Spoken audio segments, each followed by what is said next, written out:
Selamat datang para peserta diskusi Selamat datang. kelanjutan perwujudan Provinsi Tapanuli. Kami dari Sersan Toba mengucapkan terima kasih banyak kepada para peserta yang meluangkan waktunya untuk mengikuti acara Sersan Toba. Saya perkenalkan Bapak Odi Murpi Sitorus, mantan Sekda Kabupaten Toba. Pak Asmadi Lubis, Terima kasih. sebagai tokoh politisi dari PKN dan mantan wakil ketua DPRD Kabupaten Toba sekaligus pengacara. Jamil Panjaitan sebagai tokoh masyarakat di Kabupaten Toba ini sekaligus pengusaha sukses. Dama Pangaribuan selaku salah seorang sejarawan yang ikut berpartisipasi pada saat melakukan aksi di DPRD Kabupaten Provinsi Sumatera Utara. Selamat datang Adinda. Dan Lai Pangaribuan sebagai rohaniawan yang turut serta dalam kita untuk mendoakan supaya terwujudnya Provinsi Tapanuli. Jadi Pak Odi Murpi sebagai Sekda dari Kabupaten Toba ini dan yang mengetahui bagaimana cara ataupun undang-undang yang mengatur pembentukan suatu provinsi, kami mohon penjelasan dari Bapak. Baik, terima kasih Bung Herbert Sibarani. Perjuangan Provinsi Tapanuli merupakan satu kerinduan kita bersama, terutama kita yang ada di wilayah eks-keresidenan Tapanuli. Kita tahu bahwa perjuangan untuk perwujudan Provinsi Tapanuli ini sudah puluhan tahun, dan mungkin nanti para pelaku sejarah, politisi, dan tokoh masyarakat sudah memahami ini bagaimana sejak awal. Tetapi sebagai saya mantan birokrat di Kabupaten Toba ini juga punya kerinduan bagaimana supaya Provinsi Tapanuli ini bisa terwujud dengan segera, karena bagaimanapun dibentuk wilayah daerah otonom yang baru adalah untuk meningkatkan kesejahteraan masyarakat. Dan tentunya ada parameter-parameter atau persyaratan-persyaratan yang dibutuhkan bagaimana supaya satu wilayah itu bisa dimekarkan menjadi provinsi atau kabupaten kota. Dan pemerintahan ini juga saya pikir dibentuk bagaimana untuk meningkatkan kesejahteraan masyarakat yang dimulai dari Undang-Undang Nomor 5 Tahun 74. Nah, kemudian dirubah dengan Undang-Undang Nomor 22 Tahun 1999. Kemudian dirubah menjadi Undang-Undang 32 Tahun 2004 dan Undang-Undang 23 Tahun 2014. Semua muaranya di situ, goalnya adalah bagaimana untuk meningkatkan kesejahteraan masyarakat. Terkait dengan pemekaran wilayah, baik kabupaten, kota, ataupun provinsi, secara khusus kita di Provinsi Tapanuli, itu bagaimana untuk meningkatkan kesejahteraan masyarakat yang ada di eks-keresidenan Tapanuli ini. Kalau soal apa persyaratan-persyaratan yang dibutuhkan untuk itu, saya pikir itu adalah nanti hasil evaluasi dari komite atau Dewan Pertimbangan Otonomi Daerah. Dan itu tetap didasarkan pada Peraturan Pemerintah Nomor 78 Tahun 2007. Di situ ada persyaratan-persyaratan untuk satu wilayah ditetapkan atau bisa menjadi layak menjadi provinsi atau kabupaten kota. Kita secara khusus yang ada di eks-keresidenan Tapanuli ini saya pikir sangat layak dari segi apakah itu dari segi kemampuan ekonomi, dari segi potensi daerah, sosial budaya, sosial ekonomi, nah kemudian juga dari luas daerah dan juga jumlah penduduk, termasuk tingkat kesejahteraan. Saya pikir ini sangat layak, dan saya pikir ini sudah menjadi pertimbangan yang utama dulu, seperti Pak Pangaribuan dulu ikut memperjuangkan ini bagaimana supaya terwujud menjadi Provinsi Tapanuli, ini sudah dipertimbangkan. Dan saya pikir kalau ada kesamaan pendapat di daerah kabupaten kota yang ada calon-calon kabupaten kota yang mau bergabung kepada Provinsi Tapanuli ini, saya pikir ini semua bisa dipenuhi.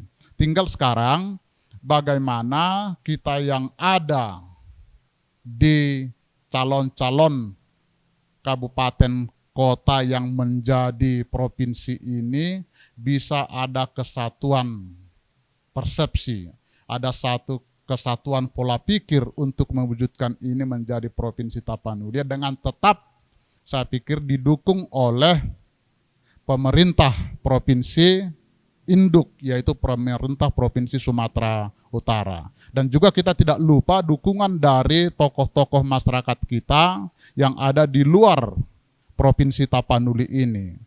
Saya yakin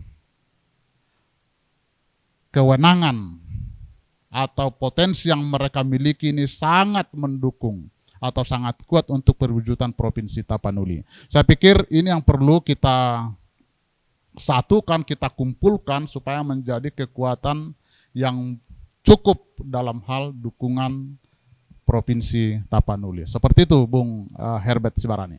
Terima kasih Pak Audi Murfi. Berarti dari segi kelayakan, letak luas wilayah, penduduk dan sosial ekonominya sudah layak menjadi Provinsi Tapanuli, dengan catatan mengajak seluruh kabupaten kota dan tokoh-tokoh masyarakat ikut mendukung. Kira-kira begitu Pak ya? Seperti itu Bung Herbert Sibarani. Sekarang kita kepada Pak Asmadi Lubis, bagaimana dari segi hukumnya Bapak?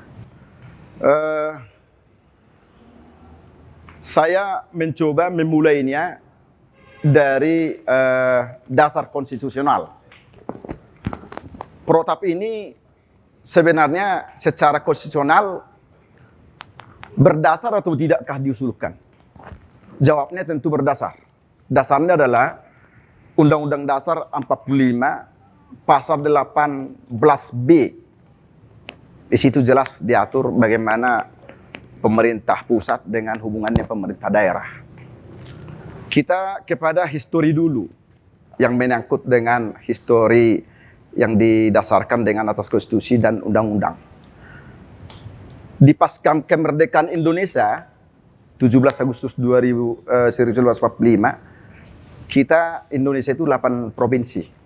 Berkembang terus sampai ke yang terakhir 2022, yaitu dimekarkannya Papua Selatan, Papua Tengah, kalau nggak salah Papua Pegunungan. Maka sampai sekarang provinsi Indonesia itu sudah menjadi 37. Dari yang awal kemerdekaan kita hanya 8. Artinya apa? Ini sah secara konstitusi. Undang-Undang Dasar 45 Pasal 18B menjamin bahwa tuntutan pemekaran ini dilindungi oleh undang-undang. Itu dulu. Sebagai tindak lanjut dari landasan konstitusional itu, pasca reformasi 97 muncul tuntutan masyarakat seperti yang disampaikan oleh Pak Murfi, mantan Sekda Toba yang juga cukup matang dari penjabaran beliau dari segi tata pemerintahannya, bahwa protap ini bagaimana layak atau tidak. Nah, pasca reformasi 97, masyarakat Indonesia tereuforia untuk menuntut kesejahteraan. Yang begitu luasnya Indonesia dianggap terlalu sedikit. Waktu itu kalau tidak salah, sebelum tahun 99 bahwa Provinsi Indonesia itu hanya masih 26 atau 27. Oke, 26 atau 27. Menuntut oleh pemerintah, dianggap itu sebagai tuntutan reformasi, direspon. Oleh Undang-Undang 22 tahun 1999, direspon. Terbentuklah beberapa provinsi. Dirubah lagi dengan Undang-Undang nomor 32 2004. Yang akhirnya dirubah juga dengan Undang-Undang tentang pemerintahan daerah 23 tahun 2014. Sampai ke 2012, pemerintah betul-betul menyikapi dengan positif bahwa pemekaran daerah ini sesuatu yang dibutuhkan di Indonesia, yang mana sebenarnya tujuan awal pemekaran itu tidak lain tidak bukan satu tujuannya, memperpendek pelayanan yang baik kepada masyarakat dari yang luas dipersempit dengan tujuan supaya semakin dekat masyarakat terlayani, tujuannya di ujungnya adalah kesejahteraan masyarakat. Itu. Jadi apa yang hakiki dalam tuntutan pemekaran atau dasar pemberian pemekaran adalah agar pelayanan masyarakat semakin dekat, dengan demikian bahwa kesejahteraan masyarakat semakin terwujud. Itulah yang menjadi dasar konstitusinya dan sedikit sejarahnya.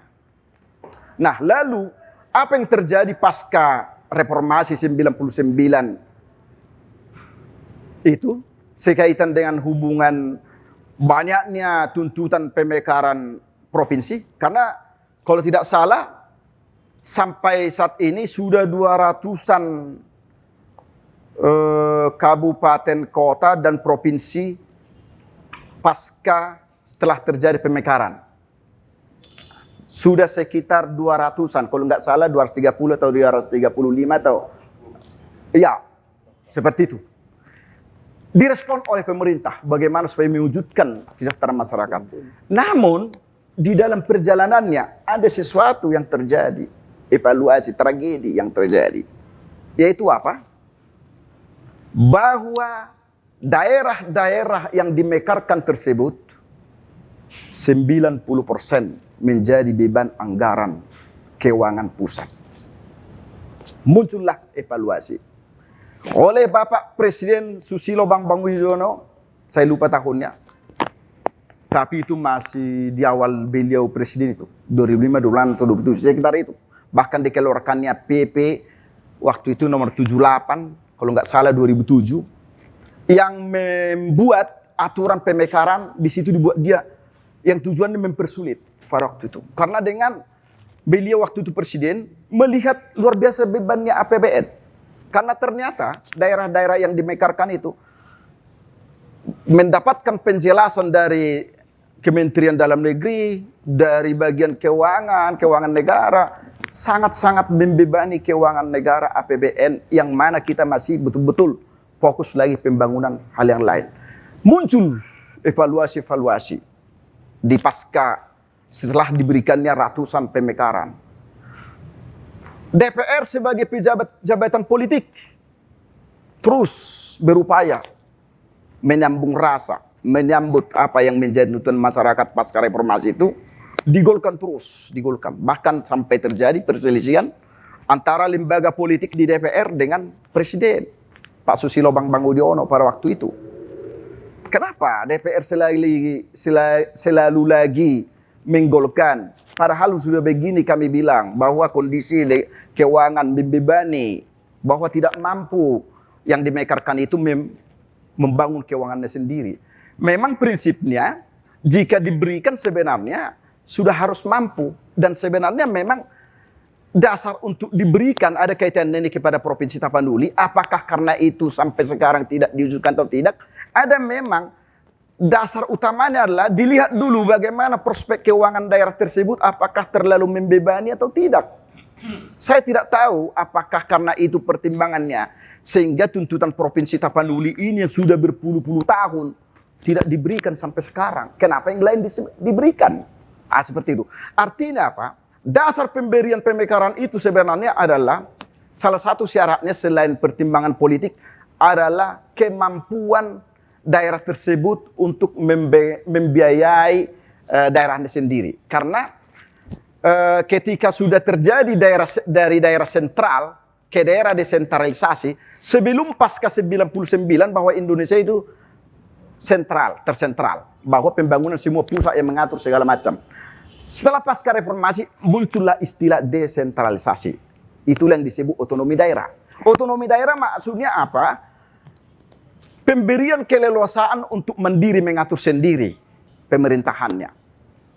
Nah, ternyata di luar dugaan bahwa ternyata daerah-daerah yang diberikan untuk dimekarkan itu data dari pemerintah Depdagri dan dari BPK dan dari keuangan, hampir 90% membebani keuangan APBN yang tidak tanggung nilainya. Oleh karena itulah, di zaman pemerintahan Pak SBY, teruslah bekerja keras. Yang sampai akhirnya, 2013 kalau nggak salah sekitar itu, terakhir waktu itu, atas upaya DPR, karena payung hukumnya moratorium pun tidak ada, Pak SBY mengatakan, segera dulu moratorium, hentikan dulu. Ya memang, mau tak mau jawabnya, kalau mau dimekarkan Provinsi Tapanuli, jika sudah memenuhi semua dengan kriteria seperti apa yang disampaikan, harus dicabut dulu moratoriumnya ini.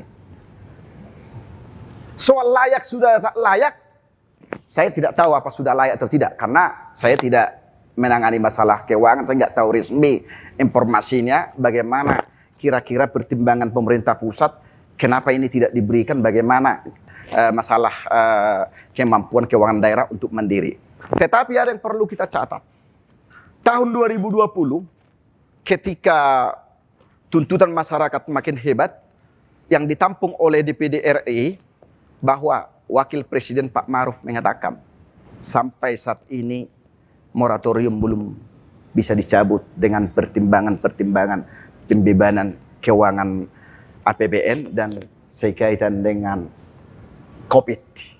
Nah, sebagai saya putra daerah, seperti yang disampaikan oleh tadi Bapak Herbert dari Toba TV, sebagai pendapat pribadi saya, mau tidak memenuhi atau tidak, yang lain kenapa diberikan?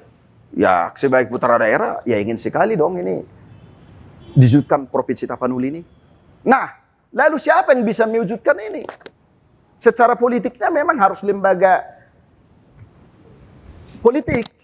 Maka kita sebenarnya senang, justru karena itulah kita kurasa sekarang tereuforia, ada harapan. Ketika tahun lalu kita dengar ini udah dibahas oleh Senayan, DPR RI, dan sudah diagendakan untuk membahas di dalam 2003 tahun ini, tetapi apakah pembahasannya untuk masih membahas tidak menjadi mewujudkannya, kita tidak tahu. Kita lihat sendiri aja. Namun sebagai kita orang Tapanuli, putra daerah dari sini, saya tentu mengajak kita semua juga bahwa ini harus kita perjuangkan. Sudah puluhan tahun ini menjadi harapan kita. Dan yang lain diberikan, kenapa kita tidak diberikan? Kita udah puluhan tahun. Kalau saya hitung, 8 provinsi yang pertama dimekarkan pasca Undang-Undang 1999 dan Undang-Undang 32 tahun 2024, ke yang terakhir tahun 2022, yaitu pemekarannya secara mungkin urgensi politik yang di Papua Selatan, Papua Tengah, dan Papua Pegunungan. Berarti 11 provinsi dari seluruh Indonesia. Kenapa sih kita Provinsi Tapanuli yang menurut kita sudah sangat layaklah dimekarkan dari segi luasannya, yang mana tujuan pemekaran tadi adalah untuk mendekatkan pelayanan masyarakat yang begitu luas, kenapa sih ini tidak diutamakan? Kurang lebih seperti itu. Di dalam undang-undang tadi Bapak sudah menjelaskan bahwa pemekaran itu ada diatur dengan undang-undang. Jadi tujuan pemekaran adalah mendekatkan pelayanan publik untuk mewujudkan kesejahteraan. Pelayanan publik dan kesejahteraan, itu yang paling utama. Ya. Pak, ya. Jadi sebagai tokoh masyarakat, Pak Jamil Panjaitan mungkin bisalah memberikan masukan kepada kita semua. Secara khusus, kalau tadinya Bung Herbert menanyakan bagaimana tanggapan daripada tokoh masyarakat tentang perwujudan daripada Provinsi Tapanuli. Kami dari tokoh masyarakat, saya kira kalau ada di atas daripada setuju, kami akan menyampaikan itu agar Provinsi Tapanuli ini bisa terwujud ke depan. Karena ini tidak lagi hanya mimpi kita, yang kita wujudkan adalah termasuk mimpi daripada para nenek moyang kita terdahulu. Yang mana mereka juga sudah mengetahui bahwa Tapanuli ini adalah salah satu keresidenan yang ada di Indonesia ini. Yang sampai saat ini belum lahir. Nah tentu ini adalah merupakan impian daripada seluruh masyarakat di daerah Tapanuli ini. Bung Herbert, mungkin yang akan bisa saya buat sebuah tanggapan saya menyangkut kepada protap ini adalah pendidikan dan kebudayaan. Karena kebetulan saya selama 38 tahun mengabdi di bidang pendidikan, sedikit banyaknya saya sudah melihat di mana sebenarnya. Ini dikaitkan nanti dengan sebuah slogan atau temuan atau apa namanya pada tahun 80-an bahwa Tapanuli adalah daerah yang termasuk kepada peta kemiskinan. Tentu ini yang menjawabnya adalah Provinsi Tapanuli ini. Tidak ada yang lain selain daripada itu. Nah tentunya karena saya memang terakhir di pengabdian saya sebagai menahodai dinas pendidikan di salah satu kabupaten di Tapanuli ini, satu hal yang harus kita garis bawahi dengan filosofi daripada nenek moyang kita pada dulu-dulunya, yang mana anak kokido hamoraon diau. Pada ketika itu tahun 93 oleh pemerintah Indonesia mencanangkan wajib belajar 9 tahun. Yang mana Kabupaten Tapanuli Utara masuk nomor 1 dengan penuntasan wajar 9 tahun 94%. Ini digarisbawahi dulu. 94% pada tahun 93 Tapanuli Utara yang dulu sudah masuk nomor 1 secara nasional penuntasan wajar 9 tahun. Wajar 9 tahun itu adalah sampai dengan tamat SMP. Nomor 2 adalah Sumatera Barat. Mereka masih 46%. Begitu tingginya dari filosofi kita itu sehingga pada ketika itu Tapanuli Utara adalah nomor 1 se-Indonesia. Kalau di Pulau Jawa masih ada yang 20-an% tuntas wajar 9 tahun itu. Nah tentunya kita berbicara dengan Provinsi Tapanuli Utara, Provinsi Tapanuli, ya maaf. Saat saya menahodai pendidikan dan ini merupakan mimpi Tapanuli Utara yang sekarang. Yang dinahodai oleh Bapak Nixon Nababan.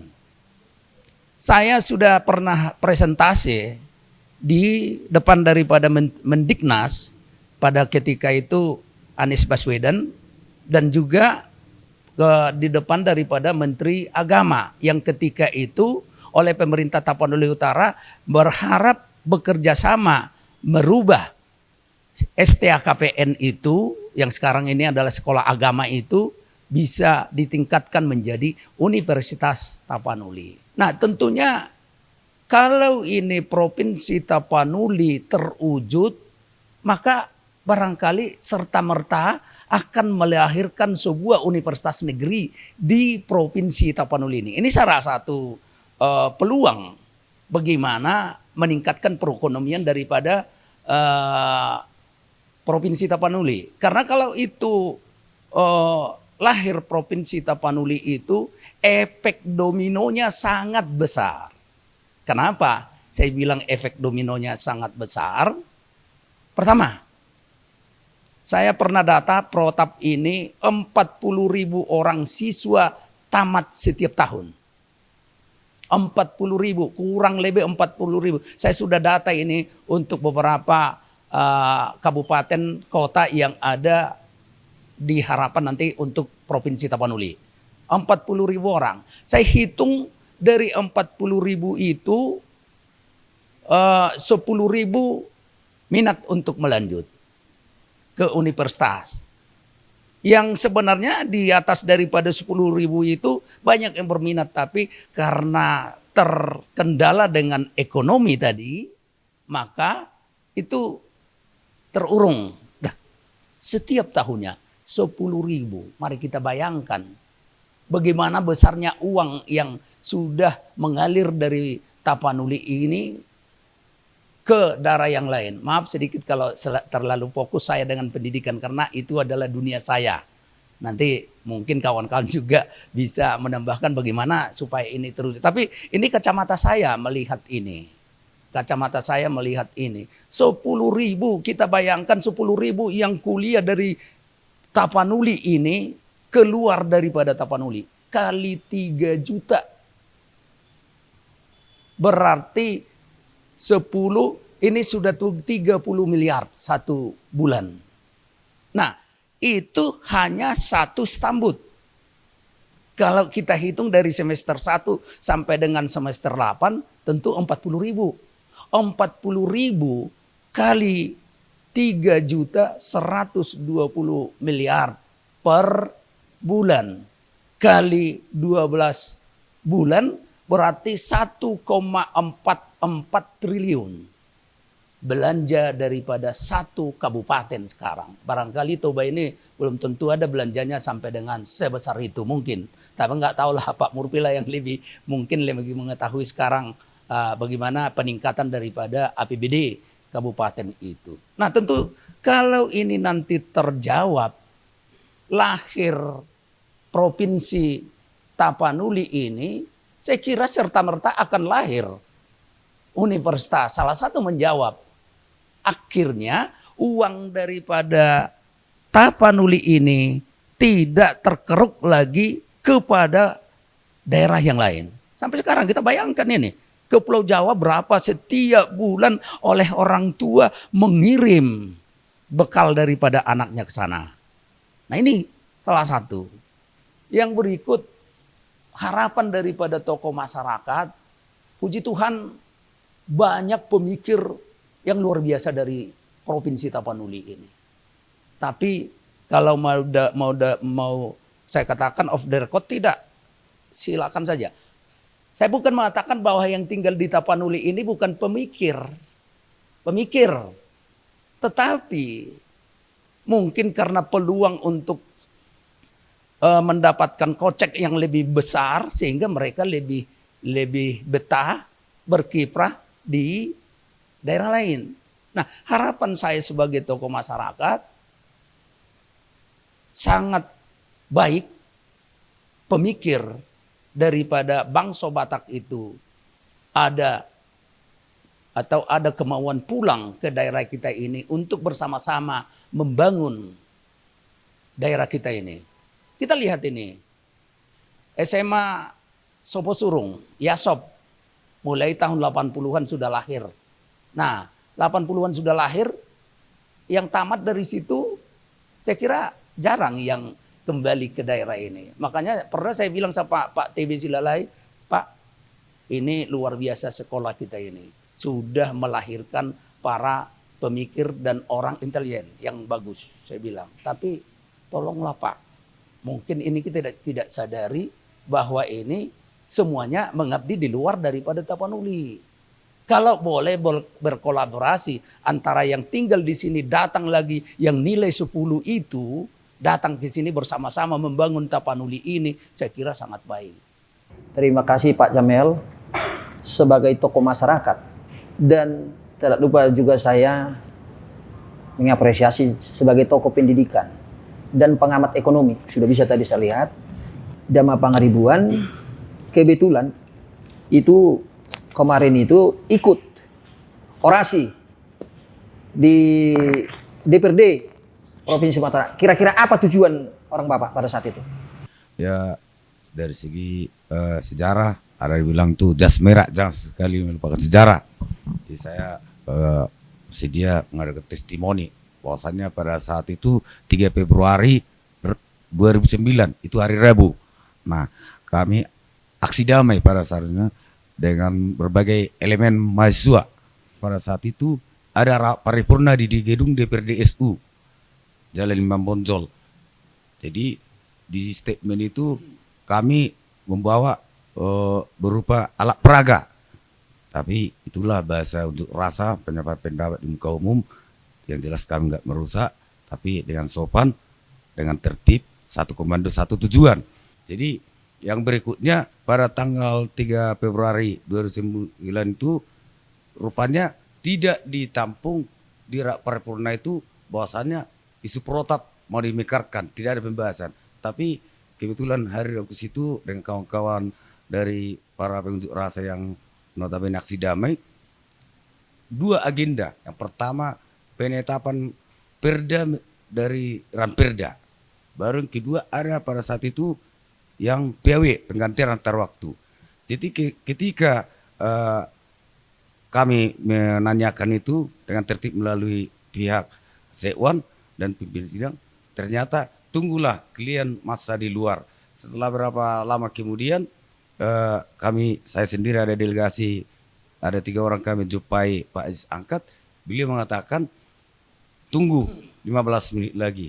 Terus 2-3 kali berjanji beliau sehingga kami masuk ke dalam. Kami jumpai lagi beliau, ternyata beliau ke ruang VIP dan selanjutnya tidak nampak lagi. Artinya di situ kita nggak bisa menyalahkan siapa-siapa karena mungkin situasi masa pada saat itu dari gelombang aksi atau masyarakat atau mahasiswa yang tadinya di luar jadi masuk ke dalam. Nah, mungkin karena salah komunikasi atau salah pemahaman sehingga adalah kejadian yang tidak diinginkan. Kebetulan menurut dari pihak media lain juga beliau tuh atau almarhum mengidap naik jantung. Tapi yang jelas kita tidak menginginkan itu, sehingga seperti yang dibilang Pak Herbert tadi sampai ada moratorium juga secara undang-undang. Pak Ismail juga bilang karena ada moratorium harus biar terrealisasi itu protap atau pemerintah provinsi ya cabut dulu moratorium ataupun tahapan-tahapan lain. Tapi kita yakin percaya banyak hamba-hamba hukum ataupun orang yang peduli, orang yang baik yang ngasih hati pikirannya untuk terwujud proses Tapanuli ini, baik di bawah Basuki terlebih yang di Peraton. Kita yang percaya itu. Sejarah P4T itu tadi ya Pak ya, dan semoga harapan kita terwujud nantinya. Jadi Pak Pangaribuan sebagai tokoh, sebagai masyarakat lah ya, sebagai masyarakat menanggapinya, bagaimana harapan Bapak untuk terwujudnya Provinsi Tapanuli? Kalau kita lihat dari sejarah, dari dulunya, mulai dari residen, bahwa inilah yang ditunggu-tunggu oleh masyarakat Tapanuli yang sesungguhnya. Dan perjuangan itu sampai sekarang saya lihat masih terus berlanjut. Masih terus berlanjut dengan tujuan tercapainya keinginan daripada seluruh lapisan masyarakat di Tapanuli ini demi terwujudnya kesejahteraan masyarakat. Bahwa kita ketahui Provinsi Tapanuli ini banyak hal yang harus kita rebut di sini. Pertama itu SDM pertama.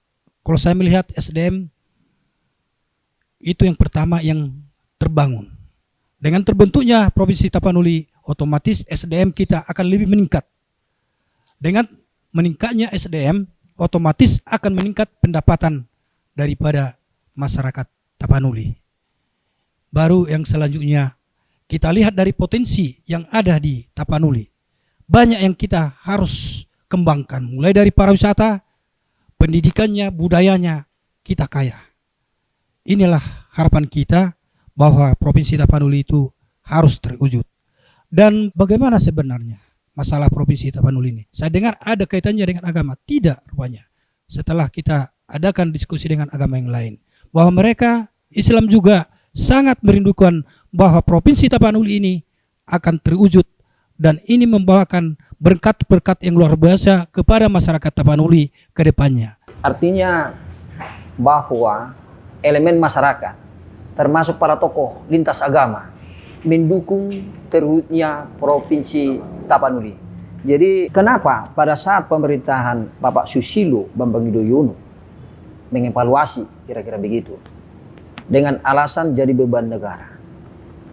Jadi bagaimana tanggapan Pak Audi Murphy sebagai aparat pemerintahan tentang alasan itu?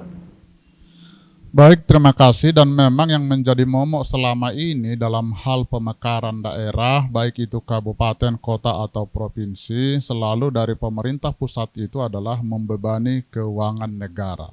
Itu terus yang menjadi momok, sehingga itulah yang latar belakangi keluarnya moratorium pemekaran daerah. Karena semua memang yang menjadi menanggung seluruh biaya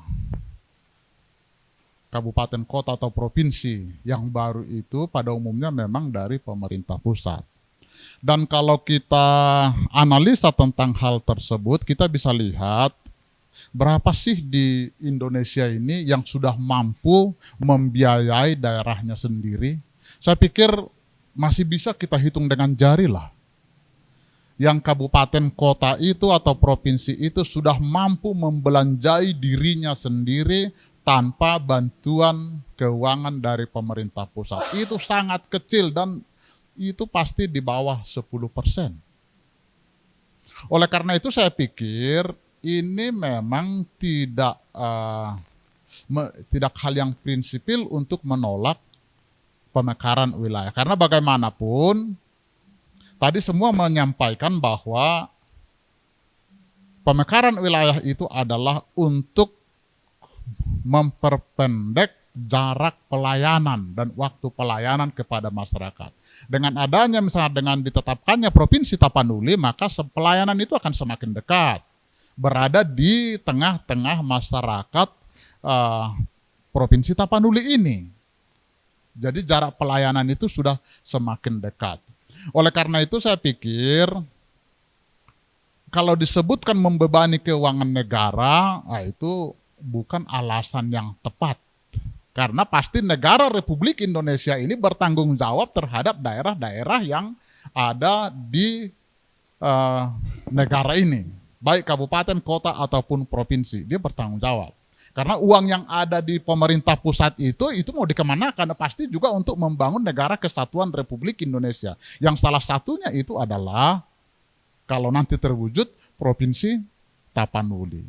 Toh juga uang yang ada di pusat itu diserahkan untuk kesejahteraan masyarakat. Kalaupun uang yang datang dari pemerintah pusat itu diserahkan ke Provinsi Tapanuli, yang notabene nanti akan banyak pejabat dan pegawainya, kan juga untuk masyarakat juga itu. Bukan lari kepada yang lain. Terus juga nanti masyarakat di sini akan semakin sejahtera. Dan saya pikir Pak Asmade, Pak Panjaitan juga setuju. Kalaupun uang yang ada dari pemerintah pusat itu ditransfer ke pemerintah Provinsi Tapanuli, itu juga untuk kita gunakan. Kalaupun untuk belanja pegawai, pegawai nanti akan lebih sejahtera. Pegawai ini juga adalah bagian dari masyarakat. Karena disebutkan selalu pada saat ini hingga September 2022 bahwa permohonan untuk ditetapkan menjadi kabupaten kota atau daerah otonom baru itu ada 329 yang sekarang yang ada di Kemendagri. Itu yang provinsi ada 55, kabupaten ada 247, kemudian kota ada 37 kota. Kalau ini terwujud kita yakin kabupaten, kota, provinsi yang ada di Indonesia ini akan semakin sejahtera. Kita bisa pastikan Toba ini tidak akan semaju yang sekarang kalau ini tidak menjadi kabupaten. Kalau sekiranya Tapanuli Utara, Humbang Hasundutan, Samosir, dan Toba ini satu kabupaten tidak semaju yang sekarang. Nah itu satu bukti bagi kita kalau ini menjadi Tapanuli pasti akan lebih maju dari yang sekarang. Saya pikir seperti itu Bung Herbert. Tidak ada alasan pemekaran itu jadi beban kepada negara. Kira-kira begitu Pak ya? Ya, secara nasional memang beban keuangan negara, tetapi secara lokal di kita menjadi kemajuan kabupaten. Kemajuan kabupaten, kemajuan provinsi itu adalah kemajuan negara Republik Indonesia. Secara nasional memang membebani, tetapi secara kedaerahan itu adalah memajukan provinsi yang akan kita bentuk ini, kita perjuangkan ini. Saya pikir seperti itu Bung Herbert. Oh terima kasih. Jadi tadi memang udah ada dijelaskan dari segi ekonominya, dari segi apabila dari Pak Jamil Panjaitan sudah mengatakan tadi dari segi ekonominya 1 triliun per tahun bahkan lebih nantinya, berarti itu salah satu sudah tolak ukur terwujudnya Provinsi Tapanuli. Saya pikir analisa dari Pak Jamil Panjaitan itu tadi itu sangat bagus. Luar biasa. Berapa triliun? Hanya itu masih satu sektor, masih sektor pendidikan. Itu yang dianalisanya. Kalau ada misalnya setelah ada provinsi, ada universitas di sini, nah sehingga uang yang selama ini kita transfer ke daerah yang calon Provinsi Tapanuli ini keluar, ini akan berputar di Provinsi Tapanuli dan itu kita gunakan untuk juga meningkatkan kesejahteraan masyarakat dan membelanjai pembangunan. Saya pikir itu satu analisa yang layak untuk dinaikkan ke permukaan bagaimana dukungan menjadi satu daerah otonom baru. Sebagai tokoh politik, Pak Asmadi, langkah-langkah apa yang nanti dibawakan Pak Asmadi supaya terwujud Provinsi Tapanuli? Ya, bersinergi dengan para politisi yang lain, pimpinan parpol yang lain di daerah, dan begitu juga dengan Bupati, memberikan satu konsep yang sama kepada pemerintah pusat yang beralaskan bahwa ini sesuatu kebutuhan yang harus diberikan. Dengan diberikan ini, jauh lebih harapannya lebih baik daripada ditunda-tunda seperti apa yang disampaikan oleh tadi Saudara Murpi, Pak Murpi. Di balik memang ini diperkirakan akan membangun negara, tetapi harus dilihat juga secara nyata bahwa dengan diberikan ini, saya meyakini bahwa Tapanuli ini akan semakin maju dengan diberikan ini Provinsi Tapanuli. Jadi kalau saya mengatakan kita bersatu padu semua, para politisi termasuk Senayan juga kita desak untuk bagaimana serius, fokus untuk perjuangkan ini. Jadi itu kira-kira yang bisa sampaikan dari segi orang politik. Dan dari segi kesejarahan juga saya pikir, kalau saya tidak salah, semua bekas keresidenan yang ada pada masa pemerintahan Belanda, hanya Tapanuli ini yang belum menjadi provinsi. Semua keresidenan itu sudah menjadi provinsi. Kenapa sih kita yang notabene para pemikir-pemikir juga di negara ini, tokoh-tokoh kita yang juga maju di bidang pendidikan, tidak bisa mewujudkan ini menjadi provinsi, sementara semua yang lain sudah terwujud. Kita sendiri yang tidak. Mungkin ada tanggapan dari Pak Jamil Panjaitan tentang itu. Begitu banyak orang-orang kita yang menjadi aset pemikir negara ini, tapi nggak bisa mewujudkan ini. Apakah memang belum ada kesatu paduan pola pikir dan pendapat, makanya ini tidak bisa terwujud.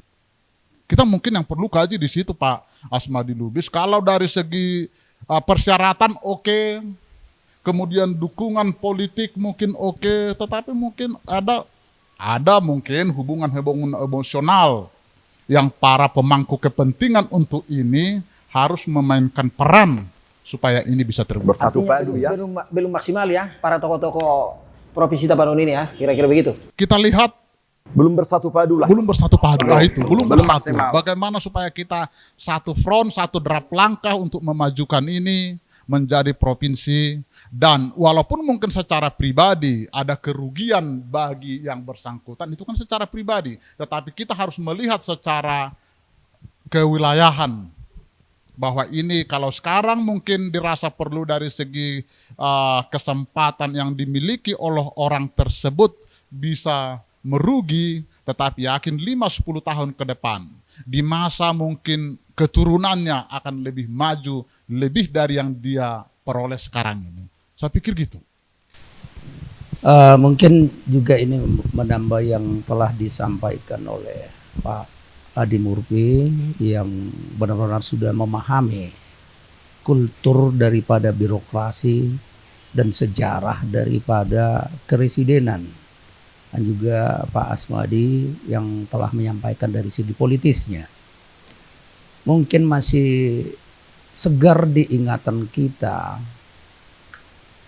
program yang dicanangkan oleh almarhum Raja Inal Siregar, yang pada ketika itu ada istilah MHB, Marsipature Hutanabe, dan memang itu tidak terlepas daripada darah.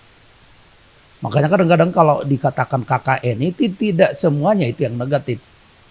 Tidak semuanya negatif. Ada yang positif di sana. Nah, tentunya ini perlu diwarisi para generasi pemikir dan para hartawan. Saya kira sudah lumayan banyak hartawan dari Tapanuli ini yang berkiprah di daerah yang lain. Maka tadi oleh Pak Adi Murti menyampaikan ada satu draft langkah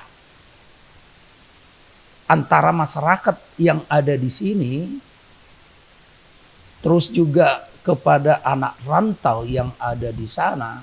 Bagaimana bersama-sama kita kembalikan kepada filosofi opung kita yang dulu dengan konteks Marsipature Hutana B. Saya kira tidak salah kita gali kembali Marsiada Fare itu. Gotong royong itu bahasa Indonesianya. Nah tentunya ini harus kita kaji kembali. Karena itu adalah sangat positif. Kalau ada orang mengatakan kembali ke budaya, bukan artinya kalau kembali ke budaya ini kita kembali kepada yang dulu kekolotan kita itu, bukan itu sebenarnya. Tetapi bagaimana rasa kebersamaan itu kita bangun dalam rangka memajukan daerah ini. Kalau Pak Adi Murti tadi menyampaikan masalah uang itu tidak alasan yang klasik gitu. Ya, Pak Asmadi ya. Orang Pak Asmadi sudah pernah duduk di legislasi. Artinya tidak alasan yang klasik. Kenapa? Tadi sudah disampaikan, ya bukan uang itu kemana-mana, toh juga mensejahterakan masyarakat yang ada di Tapanuli ini. Tetap juga uang itu bukan artinya kalau dibuka itu protap itu sehingga hilang uang itu dengan sendirinya, tidak. Nah saya kira itu alasan yang tidak klasik, yang tidak boleh kita terima dalam hal perwujudan daripada provinsi itu. Dan tetap kita harus kembali yang dikatakan oleh Pak Pangaribuan yang sudah lama berjuang untuk ini. Artinya perjuangan ini sudah terlampau lama. Tapanuli ini tidak lahir. Jangan nanti sampai ada diplesetkan orang karena seperti yang dikatakan dari ulama kita tadi, ada memunculkan sesuatu padahal sebenarnya bukan itu persoalannya. Bahwa mungkin saudara kita yang di sebelah selatan itu pinggir laut, karena memang ada perimbangan daripada agama itu di situ, sehingga ada yang memplesetkan orang itu nggak setuju karena mereka seperti ini.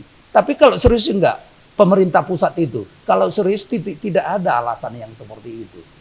Nah itu saya kira tanggapan yang berikut mengenai itu. Hanya perlu ke depan juga memang masyarakat, saya dari tokoh masyarakat kita ini memang harus juga perlu dilatih kembali bagaimana menerima pembangunan ini, terutama menyangkut kepada politik nantinya. Apalagi ini sekarang sudah di depan mata tahun depan. Dan pula nanti Pak Asmadi ini harus dihormat dulu saya, baru saya atensi sama beliau ini. Jangan, itu budaya yang perlu kita hilangkan ke depan. Tapi sedikit udah melantur ini yang Sebagai hula-hula bisa lah itu. Tetapi ini menyangkut kepada bagaimana kita menyikapi hal ini ke depan. Barangkali itu yang Terima kasih. Jadi kebetulan Pak Panatan Hutajulu sebagai advokat dan pengacara, tadi ada urusan beliau, urusan pekerjaan, kebetulan salah seorang narasumber kita. Silakan Pak. Tanggapan Pak Panatan Hutajulu, sarjana hukum sebagai pengacara dan asli juga putra daerah Kabupaten Toba dan tokoh masyarakat Toba. Bagaimana tanggapan Bapak? Apa saran Bapak supaya Provinsi Tapanuli ini bisa segera terwujud? Tanggapan saya secara pribadi ya, atau secara dari keseluruhan masyarakat Toba, karena menurut saya ya layak ya menurut rekan-rekan layak ini dibuat atau dijadikan jadi protap itu Provinsi Tapanuli. Karena sudah lama ini ditunggu-tunggu oleh masyarakat. Kenapa saya bilang begitu ya? Karena kalau dibentuk ini atau diwujudkan cita-cita dari masyarakat Kabupaten Toba khususnya yang bergabung atau protap disebut protap itu ya untuk menambah income di Kabupaten Toba. Nah, jadi dari segi hukumnya saya rasa itu dan juga Pak Asmari di sini dan juga Pak Murpi ini. Ini Pak Murpi juga ya mantan kabak hukum loh, mantan Pak Sekdal lagi. Pak Asmadi dan juga Pak Jamel pun salah satu tokoh masyarakat dan selaku ketua dari Panjaitan ya, ketua dari Panjaitan seluruh Indonesia. Sekarang sudah ketua Panjaitan dari kabupaten. Ya itu sangat-sangat mendukung gitu loh. Jadi artinya Panjaitan dihubungkan dengan Pak LBP, kami memohonlah kepada Bapak LBP supaya mencabut itu atau memohonkan mencabut moratorium itu. Jadi kita layak untuk menjadi provinsi yang disebut dengan protap sekarang. Nah, jadi saya pikir gini, apa yang menjadi persyaratan utama supaya bisa ditetapkan satu daerah otonom baru yang kita sebutkan, yang kita usulkan itu adalah Provinsi Tapanuli. Nah, ini dulu yang harus kita kerjakan. Kalau tadi salah satunya adalah moratorium ini yang perlu dicabut, maka segala potensi yang ada, kemampuan yang ada bagi semua masyarakat yang mendukung provinsi yang baru ini kita gunakan supaya moratorium dicabut. Setelah moratorium dicabut, baru kita kembali, apakah mengulang kembali atau apa lagi supaya ini layak ditetapkan menjadi satu provinsi. Kalau misalnya seluruh ketua-ketua marga yang ada di daerah calon kabupaten kota di provinsi yang baru ini harus berkumpul, harus membuat usulan atau rekomendasi atau apa namanya, kita lakukan. Tetapi kuncinya ini dulu, karena sekarang masih digembok, pintu itu digembok sekarang. Maka bagaimana cara membuka gembok ini? Artinya ya kita gunakanlah potensi yang kita miliki oleh putra-putri Tapanuli yang terbaik di negara ini. Saya pikir tidak kuranglah kemampuan daripada putra-putri dari Tapanuli ini untuk mendekati siapa pemegang kewenangan untuk membuka ini. Saya pikir itu, karena itu salah satu kunci. Kita buka gembok moratorium ini sehingga kita usulkan. Siapa yang membuka ini, ya kita harus pengaruhi. Siapa yang mempengaruhi pemegang kunci ini, maka saya pikir ya kita ini juga bisa, atau masih banyak berpuluh ribuan, ratusan ribu teman-teman kita di luar sana yang ingin seperti apa yang ada dalam hati kita masing-masing sekarang ini. Akhir politik 2024 ini harus kita manfaatkan momen ini sebagai hadiah untuk menjadikan Provinsi Tapanuli.